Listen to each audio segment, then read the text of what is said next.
नमस्कार, मधेसवाणी कार्यक्रममा आज हामीसँग हुनुहुन्छ नेपाल बढी समाजका केन्द्रीय युवा संयोजक रामनारायण शर्मा। सर्वप्रथम उहाँलाई कार्यक्रममा स्वागत छ यहाँले कार्यक्रममा।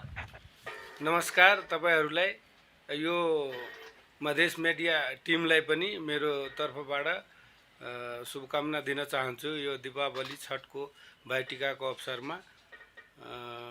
अब म के भन्न चाहन्छु भनेदेखि अब तपाईँले के भन्नुहुन्छ त्यसमा। हजुर, जसरी कि अहिले नेपालको जनगणना 2078 अहिले जारी छ। जनगणना क्रम अहिले चलिरहेको छ, मङ्सिर 9 गतेसम्म चल्नेछ। खास गरी यो जनगणनालाई मध्यनजर गर्दै बढी समाज के गर्दैछ त?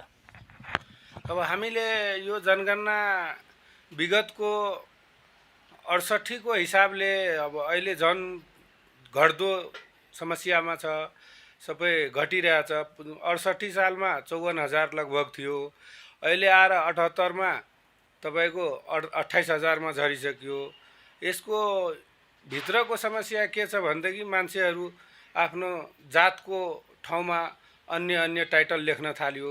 कसैले शर्मा, कसैले सुतिहार, कसैले ठाकुर, कसैले बढी, कसैले कमार इत्यादि धेरै टाइटलहरू लेख्नेको कारणले भ्रम भएछ हाम्रो समाजमा। आफ्नो जातिलाई पनि छोड दिएर टाइटलमा धेरै ध्यान दिएको कारणले यो समस्या आएको छ। त्यसैले हाम्रो नेपाल सरकारको राष्ट्रिय जनगणना 2078मा अबको लागि सुधार गर्नुपर्छ। हामी सबै स्वजाति बन्धुहरू हाम्रो नेपालको राष्ट्रिय जनगणनामा सबै एकिन आओस् भनेर हामीले विभिन्न आयोजनाहरू गरेको थियौँ। विगतमा तपाईँको एसटी कर जुम मिटिङ गरेँ, त्यहाँदेखि तपाईँको ठाउँ ठाउँमा प्रचार प्रसार गरेँ जे हामीले यसरी लेख्नुपर्छ। हाम्रो जाति कोड 60 नम्बर हो। अब जातिको कोठामा बढई लेख्नुपर्छ। अनि अब यसमा दुई किसिमको, कसैले अब पश्चिमतिर बढई लेख्छ, पूर्वतिर बढी लेख्छ। त्यसको लागि पनि हामीले जुम मिटिङ गरेर यो कुरामा डिस्कसन गरेको थियो, तर समस्यावश हामीले अब समयमा यो कुरा गर्न सकेन। त्यसकारणले अब पनि यो मङ्सिर 9 गतेसम्म जुन हाम्रो जनगणनाको कार्यक्रम छ, यसमा सबै स्वजाति दाजुभाइ तथा दिदीबहिनीहरूमा यो हाम्रो बढी जातिको समाजभित्र बसोबास गरेको विभिन्न जिल्ला, विभिन्न गाउँ कमिटी, नगर कमिटी, केन्द्रीय कमिटी सबै पदाधिकारीहरूलाई यही अन्तर्वार्ताबाट म के आग्रह गर्न चाहन्छु भने जो जहाँ हुनुहुन्छ आफ्नो घर परिवारमा, आफ्नो इष्टमित्रमा, आफ्नो नगरमा सबैलाई हाम्रो स्वजाति बन्धुहरूलाई यो भन्न सिकाउनु कि हाम्रो जाति बढई हो। यो बढई जातिको कोठामा बढई अनिवार्य लेख्नु र लेखाउनुपर्छ भनेर मात्रै हाम्रो जातिको यकिन हुन्छ राष्ट्रिय जनगणनामा।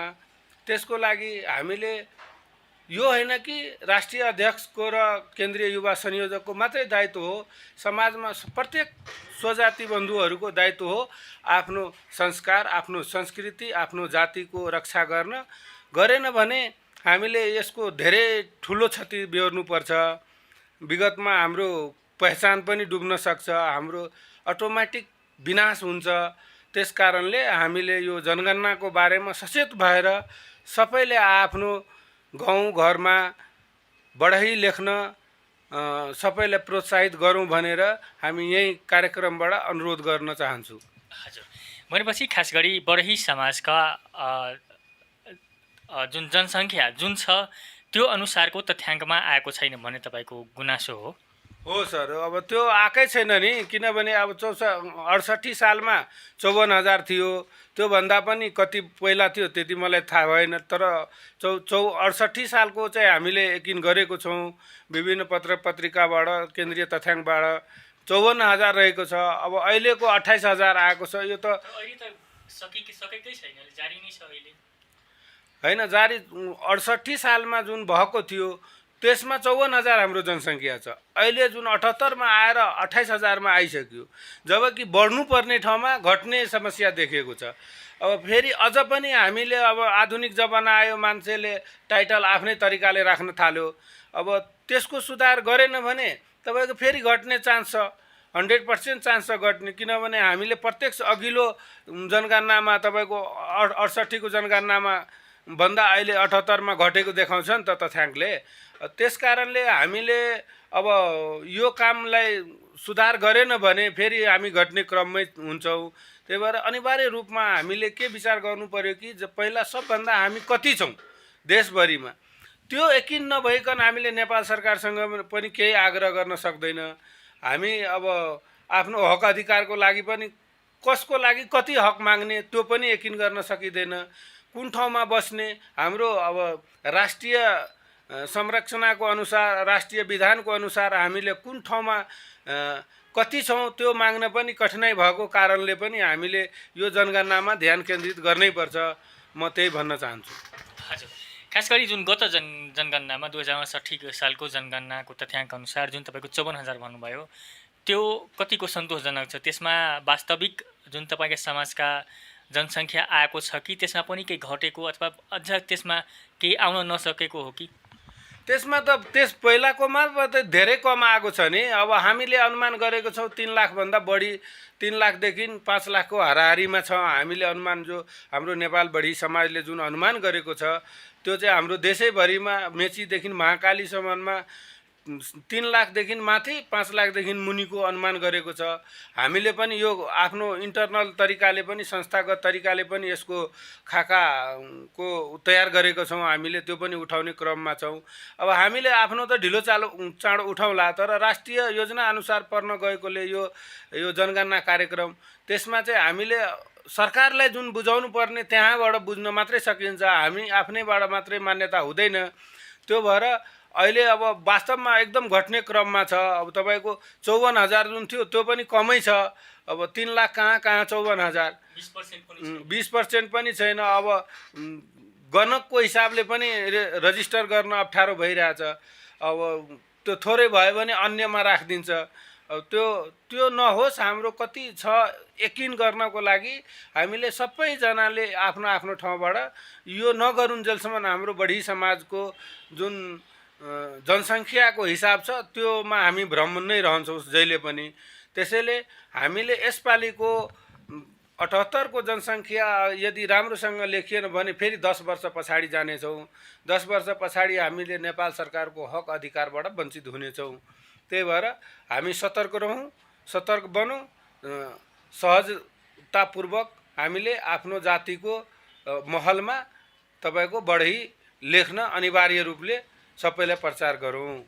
हजुर, तर जसरी कि अब बढी समाज जुन तपाईँको बढी लेख्नु भन्नुभएको छ, जसरी तपाईँको 3 लाखभन्दा बढी तपाईँको जनसङ्ख्या छ नेपालमा भन्नुभयो, त्यसमा करिब 54,000 अथवा 20% पनि त्यसमा जातिगत रूपमा तपाईँहरूको तथ्याङ्क छैन देखाएको। त्यसमा तपाईँहरू कमजोरी कतिको देख्नुहुन्छ? जुन एउटा त बढी समाज नेपाल छ, तपाईँहरू नेपाल बढी समाज, तपाईँहरूले यसबारे कतिको आफ्नो समुदायमा अथवा आफ्नो स्वजातिमा कतिको यसका विषयमा प्रचार अथवा जनचेतना जगाउनु भयो त? अब हामीले भर्खरै अब यो 5-6 महिनादेखि जनचेतनामूलक कार्यक्रमहरू गरिरहेछ। अब यो जुन तरिकाले हुनुपर्ने थियो त्यसमा हामीले पनि हाम्रो तर्फबाट पनि धेरै कमी कमजोरीहरू भएको छ। अब यसमा अब हाम्रो पुरै टिमले पनि अब कोरोनाको कारणले पनि गर्न नसकेको हो। अब यो 2 वर्षदेखि त कुनै कार्यक्रममै सञ्चालनमा ल्याउन सकेको छैन हामीले, बाध्यता महामारीको कारणले। अब तैपनि यो जनसङ्ख्याको कुरा गर्दाखेरि हामीले अब तपाईँको समयमा मेसेन्जर मार्फत, तपाईँको फोन मार्फत, विभिन्न जिल्लाको जिल्ला अध्यक्षज्यू मार्फत, विभिन्न कार्यक्रम मार्फत जुन हामी अहिले युवाको टिमहरू गठन गर्दैछौँ, प्रत्येक गठन बेलामा हामीले त्यहाँ माइक स्टेजमा जाँदाखेरि हामी सबैलाई सम्बोधन गरेकै छौँ। जे बढी समाजको जाति महलमा तपाईँको बढाइ लेख्नु भनेर। अब त्यसरी नै हामीले सुरुवात गरेछौँ। अझ पनि कसरी हुन्छ अब यहाँहरू पनि सुझाव लिँदै हामी अगाडि बढ्ने क्रममा छौँ। हजुर, खास गरी यो बढी समाजको जिल्लामा सङ्गठन छ त? आफ्नो शाखा कार्यालयहरू छ? शाखा कार्यालयहरू त छ। जिल्ला समिति छ, गाउँ कमिटी छ, नगर कमिटी छ, क्षेत्रीय कमिटी छ। तर रह्यो कि यो कोरोनाको कारणले सबै कमिटीहरू करिब करिब निष्क्रिय हिसाबले नै छ, काम गर्न नसकेकै कारण छ। अब यो 2 वर्षदेखि अलिक गम्भीरै समस्या छ, मान्छेको ज्यान जोगाउन अप्ठ्यारो भएको बेलामा हामीले कुनै कमिटीको अब पुरै कतिको महाधिवेशन भएको छ, कतिको भएको छैन। अब हामी पुनर्गठनको मा लागिरहेको छौँ। अब बिस्तारै अब भर्खर त सुरुवातकाल भएछ। अब तपाईँको 1-2 वर्षसम्ममा सबै सञ्चालनमा आउँछ। सबैलाई सक्रिय बनाएर हामीले सङ्गठित बनाएर जाति उत्थानको निम्ति एउटा निचोड लिएर केन्द्रमा पुग्ने हिसाबले हामीले पारदर्शी भएर काम गर्ने प्रतिबद्धता जनाउँछु। हजुर, जसरी अब तपाईँहरूको सङ्गठन गाउँ गाउँमा जिल्ला जिल्ला वार्ड वार्डमा छ भने अहिलेको अवस्थामा जसरी अहिले जनगणना अहिले सुरु छ, 9 गतेसम्म मात्रै छ भनेपछि अहिलेको अवस्थामा तपाईँका ती सङ्गठनहरू किन सक्रिय छैन अथवा तीव्र गतिमा आफ्नो जनसङ्ख्या कसरी बढाउने अथवा जुन वास्तविक हाम्रो तथ्याङ्क छ त्यो कसरी ल्याउने नेपाल सरकारको तथ्याङ्कमा, त्यस विषयमा किन अहिले जागरुक अवस्था छैन त? अब यस्तो छ, अब धेरै 2 वर्षदेखि सबै समितिहरू अलि निष्क्रिय अवस्थामा छ कोरोना कारणले। एउटा त्यो पनि कारण छ। अर्को के छ, हाम्रो यो समुदायमा बढी पेसाकर्मी छ। तपाईँको अब अर्काको काम गरेर मात्रै आफ्नो जीवनयापन गर्ने भएकोले त्यति साह्रो समय दिन सकेको छैन। अब बल्ल अब बुद्धिजीवी कर्मचारीको टिमहरू बढ्दै गएको छ। अब तिनीहरूले हाम्रो समाजको लागि केही न केही सोचिराखेछ। अब विगतको दिनमा यो जति पनि समस्याहरू भएको छ यो सबै समाधान गर्ने हिसाबले हामी अगाडि बढ्ने क्रममा छौँ। हजुर, खास गरी यी केन्द्रीय तथ्याङ्क विभागमा जुन तथ्याङ्क हुन्छ, जुन जातिगत अथवा समुदायगत भाषाको जुन तथ्याङ्क हुन्छ, यसमा तपाईँहरूको कम आयो अथवा हाम्रो जुन छ त्यो एक्ज्याक्ट आएन भने घाटा के हुन्छ तपाईँहरूलाई अथवा हामीलाई, हाम्रो जुन समाजको जुन भाषाको जातिको त्यो जातिगत तथ्याङ्क वास्तविक आएन भने घाटा के छ त? अब यसमा सबैभन्दा ठुलो घाटा छ नि, अब हामी नेपालमा भइकन पनि नेपालबाट विलिन हुने, नेपालमा आफ्नो छवि छ तर नेपाल सरकारलाई जानकारी हुँदैन। एउटा त्यो समस्या छ। अर्को के समस्या छ, नेपाल सरकारलाई पनि हाम्रो जातिको कति वर्चस्व छ, कति जनसङ्ख्या छ, त्यो पनि हामीले भ्रमतापूर्वक नेपाल सरकारलाई पनि यकिन गर्न सकेको छैन, हामीले पनि गर्न सकेको छैन। यसको कारण के छ कि हामीले टाइटल बढी बनायौँ। तपाईँको अब 7-8 वटा टाइटल छ, शर्मा, सुतिहार, कमार, बढी, बड, त्यहाँदेखि विश्वकर्मा, ठाकुर, अब यति छ। अब त्यही भएर पनि जनता त आफ्नो दिनचर्यामा व्यस्त हुन्छ। अब त्यस कारणले यो विषयमा धेरै ध्यान दिन सक्दैन। यो केन्द्र कार्यालय समाजमा उत्थान गर्ने जुन व्यक्तिहरूले जिम्मेवारी लिएको छ उहाँहरूको दायित्व बन्छ हाम्रो समाजको संस्कृति, संस्कार, जातको कसरी बचाउ गर्ने। अब उहाँहरूले निर्देशन एउटा दिनुहुन्छ, त्यो अनुसार सबैले काम सहकार्य गरेपछि मात्रै यसको यकिन हुन सक्छ। हामी त्यहीको लागि पनि त्यही कारणले हामी यो संस्थाको निर्माण भएको छ, समाज उत्थानको लेल। अब समाज कसरी अगाडि बढ्छ, भोलिको दिनमा नेपाल सरकारसँग हामीले कसरी व्यवस्था माग्ने, तपाईँको जुन विद्यार्थीहरूको कोटा हुन्छ त्यो कोटामा के लेख्ने, कुन जाति लेख्ने, कुन थर लेख्ने, त्यो जबसम्म हामीले नेपाल सरकारको जनगणनामा यकिन गरेन भने त्यो हक अधिकारबाट हामी वञ्चित हुन्छौँ। अब भ्रमतापूर्वक थोरै दियो भने हामीले थोरै अधिकार पाउँछ। अब फेरि छुटेपछि हामी कहाँबाट दिने? हाम्रो दिने स्रोत त नेपाल सरकार मात्रै हो। अब सबै जनसङ्ख्या यकिन नभएपछि त हाम्रै समाजबाट छुट्छ व्यक्तिहरू। त त्यस कारणले सबै यकिन नहुन्जेलसम्म हामीलाई धेरै समस्याहरू आउन सक्छ। भोलिको दिनमा अब तपाईँको यो जात जातिहरूको यो लोकतन्त्र अवस्थामा, गणतन्त्र अवस्थामा सबैको आफ्नो छुट्टा छुट्टै अधिकार दिएको छ। गाउँ गाउँमा तपाईँको सिंहदरबार छ। अब त्यो अनुसार हामीले आफ्नो परिचय राम्रोसँग खुलाउन जानेन भने त्यो अधिकारबाट हामी स्वतः वञ्चित हुन्छौँ। यस्तो यस्तो कारणहरू छ सर। हजुर, खास गरी जुन बढी समाज भन्नुहुन्छ तपाईँहरूको, खास गरी जुन पेसा छ काठको काम गर्ने, खास गरी यो तपाईँका पेसाका अथवा तपाईँका समुदायका जुन व्यक्तिहरू तपाईँहरूको खास गरी विभिन्न थरहरू जुन भन्नुभयो शर्मा ठाकुर यस्ता जुन विभिन्न छन् एउटै किन जस्तो कि तपाईँहरूको जनगणनाको अब सबैलाई यो बढी लेख्नुपर्छ भन्ने कुरा थाहा छ कि छैन कि तपाईँहरूले नयाँ कुरा ल्याउनु भएको हो कि जुन एउटा लोहार भनेर पनि हाम्रोतिर भनिन्छ तपाईँहरूको काम गर्नेलाई बढी नै किन लेख्ने बढी खास गरी के हो त्यो खासमा यो बढई जुन छ नि यो ऐतिहासिक विगत अब हाम्रो पुस्तादेखि बढई नै आइरहेको छ। अब संस्कृत वर्डबाट लिएको छ। यो जुन हाम्रो वैदिक संस्कार हिसाबमा जुन शास्त्रीय हिसाबमा बढई छ। अब पछि अब हामीले अब सबै जिल्लामा बस्ने क्रमको हिसाबले मनपरी भयो। व्यक्तिहरूले अब अरूको देखासिकीमा म शर्मा लेख्यो भने ठुलो मान्छे हुन्छ, म कमार लेख्यो भने फेरि तपाईँको समाजमा के हुन्छ, हाम्रो जाति अल्पसङ्ख्यक छ।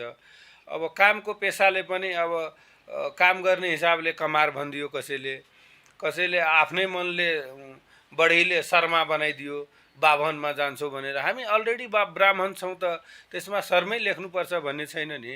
अब मान्छेहरूले अब भ्रमतापूर्वक विभिन्न टाइटल लेखायो। यसको बारेमा अब पहिला तपाईँको सङ्गठित थिएन। अब अहिले हामी सबै धर्मावलम्बीहरूले सबै जातिले आफू सङ्गठित भइरहेछ आफ्नो हक अधिकारको लागि। त्यही अन्तर्गत अझ अब पनि हामीले सङ्गठित नभइयो भने एक त अल्पसङ्ख्यक छौँ, दोस्रो तपाईँको अब कुनै पनि समाजमा हामीले काम गर्दाखेरि अर्काकै घरमा गर्नुपर्ने हुन्छ, अरू जातिकै घरमा गर्नुपर्ने हुन्छ। उहाँले सम्बोधन जे नामले दियो त्यही नाम हामी पनि अब त कास्टकर्मी भयौँ। उहाँले मिस्त्री भनेर जुन भन्छ त्यो बिस्तारै त्यसै गरी त्यस्तो टाइटल चेन्ज हुँदै गयो। अब मिस्त्री भयो त अब के नाम हो त मिस्त्री हो, कुन मिस्त्री हो त काठको मिस्त्री हो। त्यस्तै तरिकाले मिस्टेकले तपाईँको यो टाइटलहरू धेरै बढ्न गएको मेरो अनुमान छ। अब यसमा अब हाम्रो केन्द्रीय कार्य समितिले पनि अनुसन्धान गर्ला कारणहरू। अब मैले बुझेअनुसार त त्यही भ्रमतापूर्वक आफ्नो कामको आधारमा पनि जातिकरण भएको छ जस्तो लाग्यो मलाई। खास गरी कास्टको काम गर्नेलाई हाम्रो तराई मधेसमा लोहार भन्ने पनि भनिन्छ, लोहार भनेर पनि सम्बोधन गर्ने गरिन्छ। वास्तवमा के हो, लोहार हो कि? यस्तो हो, बढई भएर हाम्रो के हुन्छ, मूल पेसा काठ र फलामको हो। जुन बढई लेखिन्छ उहाँले अब कृषि औजार बनाउनु हुन्थ्यो के हाम्रो पुस्ताहरू। अब कृषि औजार बाँसको व्यवस्था, घर झाल ढोकाको व्यवस्था। अब त्यसमा फलाम र काठ दुइटै मिक्सिङ हुने भएकोले हामीले अब विश्वकर्माका सन्तान छौँ। अब टेक्निकलको कल्पना शक्ति अलि हाम्रो जातिसँग बढी छ। जुन कल्पना गर्नुहुन्छ नि त्यो विश्वकर्माको आशीर्वादले त्यो तपाईँको मनोरञ्जन अनि तपाईँको ऐसो आराम अनि कृषि उपज कसरी बढी हुन्छ त्यसको लागि कस्तो हतियारहरू उत्पादन गर्नुपर्छ। परम्पराकालदेखि काठको हलो जुन बनाइन्थ्यो नि, हामी काठ त अब खिने हुन्छ हैन, माटोमा घिसिर्दाखेरि काठ खिने हुन्छ। त्यो भएर त्यो काठमा फलाम जुन मिक्स गर्यो नि त्यो माटोलाई फुटाउन सजिलो हुन्छ, खिन टिकाउ बढी हुन्छ भनेर उतैबाट सुरुबाटै हामीले दुइटै काठ र फलाम मिश्रित भएको हतियारहरू, कृषि औजारहरू बनाउन थालेपछि अब कतिपयले फलामको मात्रै जिम्मेवारी लियो। उहाँहरूले अब लोहाको औजार बनाउन थालेपछि लोहारमा नामले सम्बोधन गर्न थाल्यो समाजले। हामीले होइन कि समाजले, जुन मान्छेको हामीले सेवा दिन्थ्यो त्यो हाम्रो ग्राहकले लोहारको नामले सम्बोधन गर्न थालेपछि हाम्रो नाम लोहारमा परिणत भयो। अब जो काठले गर्न थाल्यो उहाँले काठ मिस्त्री अथवा बढईले सम्बोधन गर्न थाल्यो। कमारले काम गरेको हिसाबले काम गरिदिएको। हाम्रो त वर्षमा एकचोटि दिने चलन थियो नि त पहिला। समाजको सेवा वर्षैभरि दिने अनि लास्टमा अनि तपाईँको धानसान भित्र्याएपछि दाना खाद्यान्न भित्र्याएपछि अनि लास्टमा दिन्थ्यो हामीलाई। अनि हाम्रो अर्को श्री पञ्चमीको संस्कार छ के तपाईँको जुन बसन्त पञ्चमी भन्छ नि, त्यो संस्कारमा हामीलाई थाहा छ हाम्रो बाजेहरूले पुरै टोलभरिको डाली लगाएर आउँथ्यो अनि सोध्नुहुन्थ्यो यसपालि कुन बाली धेरै उब्जा हुन्छ। त्यो चाहिँ हाम्रो बाजेहरूले त्यो बनाएको फलाममा टेस्ट गर्नुहुन्थ्यो। त्यसमा तातैमा त्यो जुन दाना हाल्दाखेरि धान होस् अथवा अरू मकै अरू बालीहरूको बिउ त्यहाँ दिँदाखेरि जुन बढी राम्रोसँग लाभा फुट्ने हुन्थ्यो नि हो, त्यो मान्यताको आधारमा चाहिँ यसको उब्जा धेरै हुन्छ भनेर हाम्रो हजुरबुवाहरू हाम्रो बुढापाकाहरूले गर्नुहुन्थ्यो त्यतिखेर। अहिले अब आधुनिकको जमाना आयो, मेसिन आयो, त्यस्तो कल्चरहरू अब लोप हुँदै गएको छ। अब त्यही पनि हामीले यसको संरक्षण गर्नेमा लागि परेको छौँ। अब जुन हाम्रो अर्को पनि सोचाइ छ, जो यो हाम्रो जातिको यो विश्वकर्माको एक दिन एउटा दिन बिदाको दिन मनाउँ भनेर, जयन्ती मनाउँ। अनि विश्वकर्मा पूजाको दिन राष्ट्रिय बिदा होस्। जन्मदिन चाहिँ तपाईँको एउटा यो संस्कारको लागि, संस्कारको रक्षा गर्नको लागि एउटा दिन तोकौँ भनेर हामी यसबारेमा नि सल्लाह गर्दैछौँ। तपाईँको हाम्रो संस्कार संस्कृति जोगाउनमा अब बहुत धेरै भूमिकाहरू खेल्नुपर्ने छ। अब त्यो हामी बिस्तारै सिक्दै सिकाउँदै जाने क्रममै छौँ। अब सुरुवाती अवस्था भर्खर हाम्रो बढी समाज फल्ने दिन आएको छ। भर्खर त अब 14-15 वर्षको भएको छ। अब अलिक दिनमा अब अहिले त युवा अवस्थामा छ, वैश्यमा अवस्थामा भएपछि तपाईँको फल्न थाल्छ। अब बिस्तारै अहिले हाम्रो संस्था पनि बढ्ने क्रममा छ। नयाँ युवाहरू सङ्गठित हुने क्रममा छ। अब यो सङ्गठित भइसकेपछि हामी पक्कै पनि आफ्नो सफलता प्राप्त गर्छौँ भन्ने मानसिक लिएर हिँडेका छौँ। हजुर, खास गरी बढी समाजको बसोबास नेपालका कहाँ कहाँ छन्? अब प्रायःजसो मधेसको मेचिसदेखि महाकालीमा छ, अनि सबै भूभागमा, मधेसको सबै भूभागमा छ। अनि नेपालको प्राय सहरहरूमा, जुन प्रमुख सहरहरू राजधानी लगायत महानगरपालिका, नगरपालिका, त्यस्तो सदरमुकामहरूमा हाम्रो जातिको निर्माणको क्रममा, किनभने बढी समाजले सहरीकरणमा तपाईँको निर्माणको क्रममा हामी परम्पराकालदेखि नै छौँ। त हाम्रो अग्रसरता हुन्छ हरेक सहर निर्माणमा। मैले नै काठमाडौँमा 25 वर्षदेखि बसिरहेको छु। मेरो अगाडि तपाईँको यो सहर काठमाडौँ सहर निर्माण भएको छ। पहिलाको अब एउटै घरहरू छैनन्। अब त्यसै गरी हामी यहाँ काठमाडौँ उपत्यकामा पनि 25 से 3000 जति फर्निचरवाला छौँ, काठको पेसामा व्यवसायवाला। अब कति यहीँ बसोबास गर्न थालेको छ, कति अब जाने आउने क्रम गर्छ, कति थाई रूपमा छ। त हामी लगभग नेपालको हरेक ठाउँमा छौँ। अब हामी कार्यक्रमको अन्त्यतिर छौँ। खास गरी अन्त्यमा यो जनगणना, राष्ट्रिय जनगणना 2078 सुरु जारी छ, अहिले चलिरहेको छ गाउँघर टोलहरूमा। अन्त्यमा के आफ्ना समुदायमा के आग्रह गर्न चाहनुहुन्छ? म यही आग्रह गर्न चाहन्छु आफ्नो समुदायलाई एकदम श्रद्धाको साथ कि हामीले आफ्नो जातिको उत्थान नगरे अरू कसले गर्छ? हाम्रो आफ्नो तथ्याङ्क यकिन हामीले नगरे अरू कसले गरिदिन्छ? नेपाल सरकार त कर्मचारी खटाउने हो।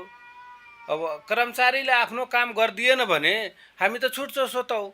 त्यही भएर हामी सजग भएर यो जनगणना पूर्ण होस्, पूर्णता हाम्रो कोही पनि नछुटोस्, त्यस्तो हिसाबले हामी काम गर्नुपर्छ। र सबैलाई आग्रह पनि त्यही गर्छु। लास्टमा अरू के आग्रह गर्छु कि हामी आफ्नो मनको तिता मिठा, आफ्नो नाताको तिता मिठा, अब यो 21औं शताब्दीको फड्कोमा छौँ हामी। अब टेक्निकल जमाना छ, मान्छे अस्तव्यस्त छ दिनचर्यामा। अब त्यसलाई अलिकति ध्यानमा राखेर अनि समाजको जुन उत्थान सङ्गठित तिर कसरी हुन्छ हामीले अगाडि बढ्नुपर्छ। यसमा अलिकति सबैलाई आग्रह गर्छु कि आफ्नो तर्फबाट ध्यान दिनु। अनि यो छठ, दीपावली, भाइटिका को अवसरमा म सबै स्वजाति बन्धुहरूलाई हार्दिक अनुरोध गर्न चाहन्छु कि तपाईहरूको आफ्नो जातिको रक्षा आफै गर्नुपर्छ भन्नमा हामी एकदम श्रद्धापूर्वक अनुरोध गर्छु कि तपाईहरू यो जसरी पनि यसपालि नछुटाइदिनु। 10 वर्ष पछाडि पर्छ हामी, यो हाम्रो लागि अभिश्राप हुन्छ। त्यसकारणले हामी यो जनगणनालाई सफल पार्नमा सबैजना आफ्नो तर्फबाट एकचोटि प्लिज सबैजनालाई म फेरि आग्रह गर्छु, एकचोटि आफ्नो काम छोडेर भए पनि 10 वर्षलाई एक दिन त छोड्नुपर्छ, एक हप्ता त छोड्नुपर्छ। तपाईँ एक हप्ता चाहिँ जो जहाँ हुनुहुन्छ हाम्रो जातिको जनसङ्ख्याको पूर्ण यकिन होस् भनेर सबैले आफ्नो आफ्नो तर्फबाट प्रयत्न गरौँ र यो दीपावली छठको अवसरमा म सबैलाई मङ्गलमय परिवारमा शुभकामना होस्। माता लक्ष्मी गणेश सबै देवी देवतासँग प्रार्थना गर्दछु कि हाम्रो जातिको एकता बनिरहोस्, भाइचाराको नाता बनिरहोस् भनेर म कामना गर्दछु। नमस्ते। हजुर, हाम्रो कार्यक्रममा समय दिनुभएकोमा धेरै धेरै धन्यवाद। म तपाईँले यो मधेस मिडिया हाम्रो राम सरलाई पनि विशेष गरेर म धन्यवाद दिन चाहन्छु।